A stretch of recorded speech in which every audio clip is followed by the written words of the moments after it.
like, share, and subscribe. Okay, let's unpack this. Today, we're jumping into a deep dive, really guided by the sources you've shared with us. And the focus is a truly heartbreaking event, the UPSI bus tragedy. Yeah. Happened in Malaysia, June 9th, 2025. Yeah. And right away, the human scale of this, it just hits hard. It really does. We're talking about the loss of 15 young lives. Yeah. These were University Pendidikan Sultan Idris students, UPSI students, Right. aged just 21 to 23.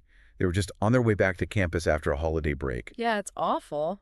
So our goal here in this deep dive, pulling from all these articles, the reports, survivor accounts, the research you provided, it's to go beyond just, recounting what happened. Exactly. We want to understand the layers, right? The causes, the systemic issues that the material really seems to highlight. And what's quite compelling is how the sources frame it. How so? Well, it's portrayed as maybe potentially more than just a random accident, perhaps a stark symptom of wider problems within the whole transport safety system. Right. And based on everything in these documents, we'll be exploring the key areas the sources point to. Things like driver issues, infrastructure challenges. Regulatory gaps. Yeah. It's heavy stuff, definitely. But we'll approach it like the material does, with respect for the loss, while still rigorously examining the facts and asking those difficult questions these sources raise. Absolutely. So let's maybe start by looking at the incident itself, piecing it together from the accounts. Okay. So around 1 a.m. June 9th, a chartered bus, 42 UPSI students on board. Yeah. It rear-ended a smaller car, a Perodua Alza, on the east-west highway. This was near Tasik Banding Garrick in Perak State. And that collision, devastating consequences. Completely devastating. The bus, apparently driven by a substitute driver, overturned after hitting the car. The Alza skidded into a ditch. And the immediate outcome was just horrific. Reports confirm 13 students died right there at this scene. And then 2 more tragically passed away later in hospital. The family in the Alza, 4 people were injured. The father was later discharged, thankfully. The sources describe a swift emergency response, at least. Yeah, fire and rescue teams from Garrick and Shelley, they were on site relatively quickly, working through the wreckage, trying to get trapped passengers out. And reading those survivor accounts, it's harrowing. Oh, absolutely. Students like Farhana Abazi, she recalled the bus speeding, swaying. Yeah. Noticed the driver seemed agitated. Another student, Nur Erdina Huri, mentioned a smoky odor before the crash. A smoky odor.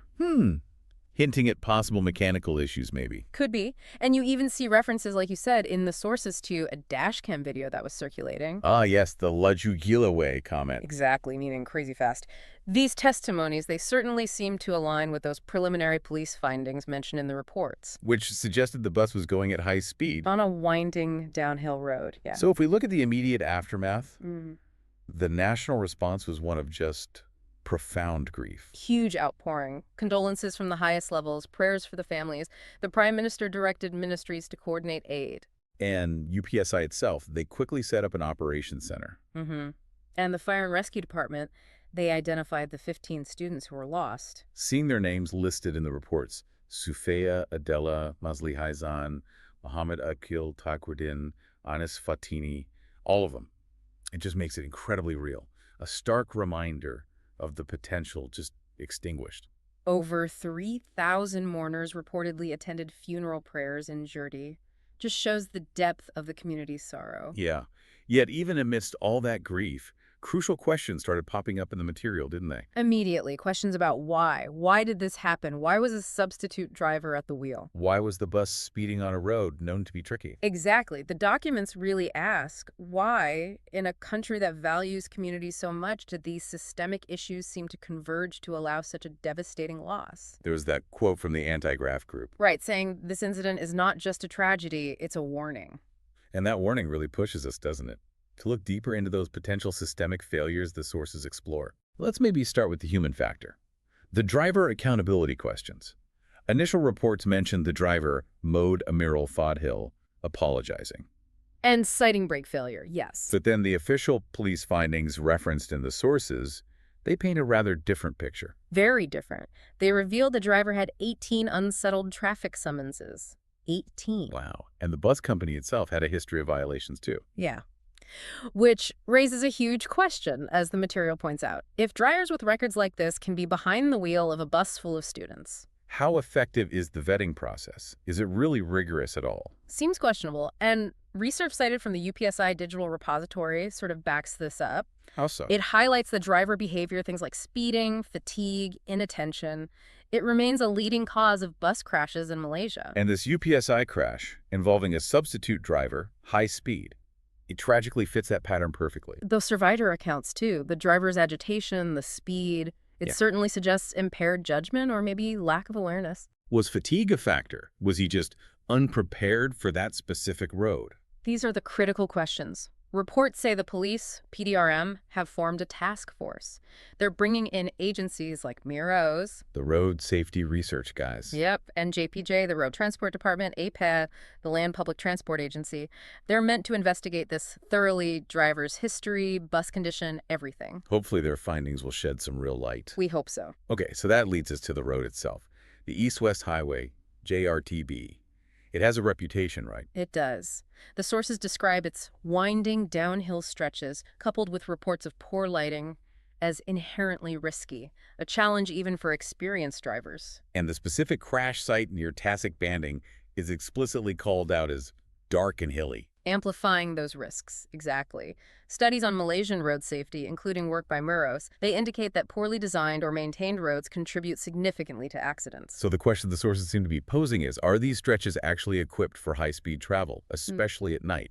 Is the infrastructure keeping pace? It's a fair question. Now, here's where it gets particularly interesting on the regulatory side, based on what's in the sources. The material points out this bus was privately chartered directly by the students themselves. Right, not organized or booked by UPSI as an institution. And this distinction, the sources highlight, reveals a potential regulatory blind spot. A big one, maybe. Apparently, yeah.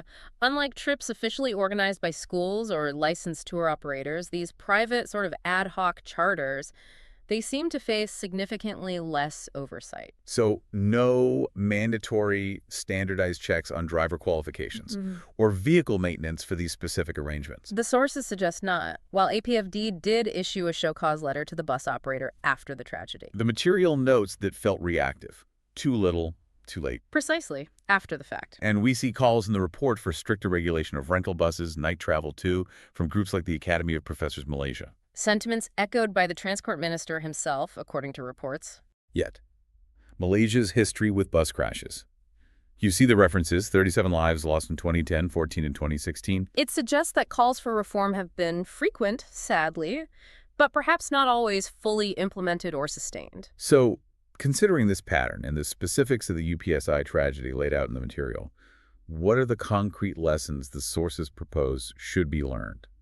What needs to be acted on?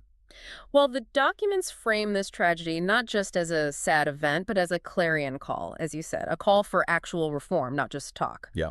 They propose 3 key lessons derived directly from the analysis, presented with real urgency. Okay, lesson 1. Vet drivers, rigorously. Simple as that. If a driver with 18 traffic summonses can drive a student bus. The vetting process for chartered vehicles needs a serious upgrade.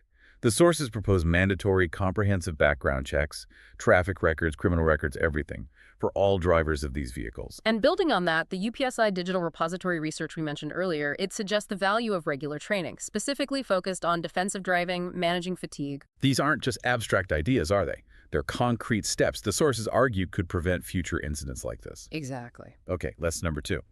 Make roads inherently safer. The material suggests the East-West Highway, the JRTB, needs more than just routine maintenance. Like what? Enhancing lighting, especially on those winding stretches. Improving reflective signage. Implementing speed monitoring systems. These are highlighted as crucial steps to mitigate the specific risks of that road. And maybe wider. An audit of high-risk roads across the country. That's a specific recommendation found in the sources, yeah.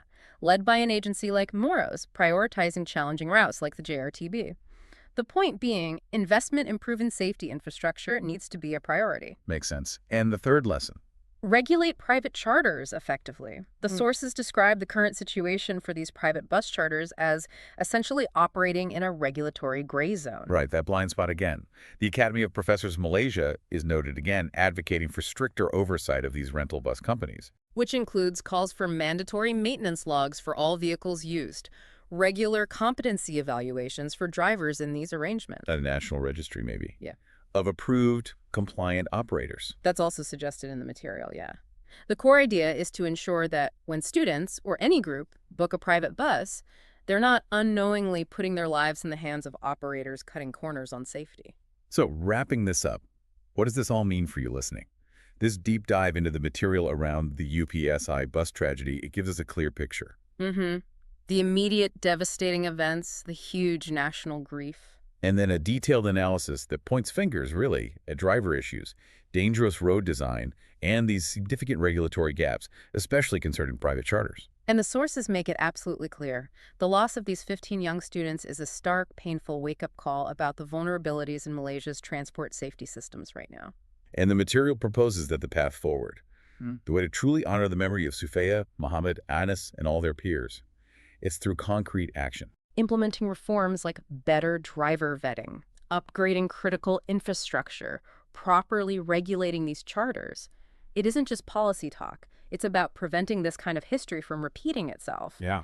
And the source material really leaves us with a powerful, lingering question, doesn't it? It does. It asks, if a nation can gather thousands in collective grief, can it also rally with that same unity, that same determination for the fundamental reforms needed to prevent such heartbreaking future losses? It's a profound question. It really is. And it's a question worth carrying forward. We encourage you to keep thinking about the issues raised in this deep dive and maybe explore the topic further based on the insights we've drawn from this critical source material today. أعوذ بالله من الشيطان الرجيم